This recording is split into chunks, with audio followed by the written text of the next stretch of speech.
किसान बैठा है शंभू बॉर्डर पर, भारत पाकिस्तान की तरह बना दिया है हरियाणा पंजाब के बॉर्डर को। किसान अनशन पर बैठे, मरने की कगार पर आए हैं, लेकिन सरकार अपनी वादा खिलाफी कर रही है। उन्हें उठाया, कहा एमएसपी को हम कानूनी दर्जा देंगे, लेकिन कहाँ गया वो कानून?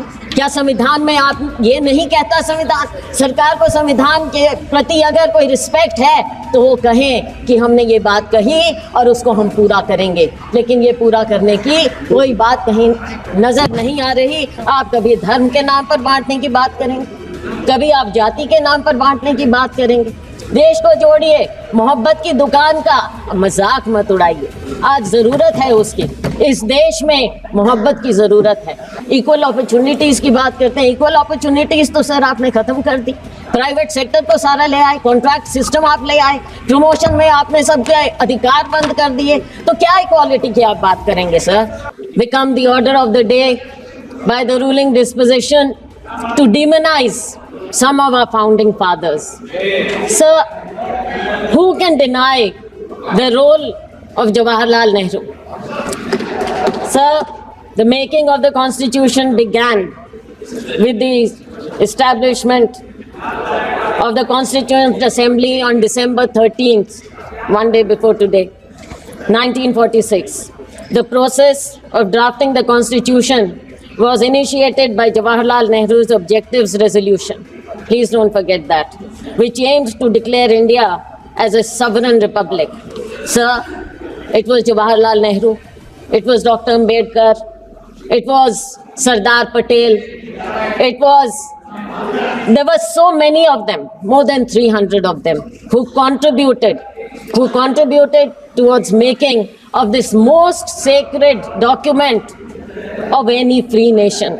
सर, हम अपने अपने धर्म को मानते हैं, सबकी अपनी धार्मिक किताबें, ग्रंथ हैं, लेकिन सर एक आज़ाद देश के लिए उसका सबसे बड़ा ग्रंथ उसका कॉन्स्टिट्यूशन, उसका संविधान होता है। आइए उसे हम सब नमन करें। आज मौका है एक दूसरे पर आरोप प्रत्यारोप लगाने का। इमरजेंसी की बात की जाती है, बिल्कुल इमरजेंसी हुई, इमरजेंसी के बारे में बहुत कुछ कहा गया, ज्यादतियां भी हुई, उससे कोई नकार नहीं रहा, लेकिन 77 में चुनाव भी हुआ, इंदिरा जी को बाहर किया गया, कांग्रेस को बाहर किया गया। और मत भूलिए, this is the beauty of our democracy कि 1980 में वही इंदिरा गांधी दोबारा से जीतकर इस देश की प्रधानमंत्री बनी थी, इसे मत भूलिए। सर, गांधी जी ने कहा था, our ability to reach unity in diversity will be the beauty and test of our civilization. So, अपनी सभ्यता को हम क्यों भूल रहे हैं? कभी किसी का नाम लेते हैं, कभी किसी का नाम लेते हैं। ऐसे लगता है कि एक दूसरे को गाली देना ही आज के दिन अपने जैसे बोलते हैं कि ब्राउनी पॉइंट्स मिल जाएंगे। संविधान पर बोलिए, उसकी विविधता पर बोलिए, यूनिटी इन डाइवर्सिटी पर बोलिए। बोलते हैं हम वसुधैव कुटुंबकम, लेकिन क्या इसे हम मानते हैं? क्या इसे हम मानते हैं? ये अपने गिरेबान में झांक कर देखिए, आज के दिन हमारे देश की क्या सौंदर्य है।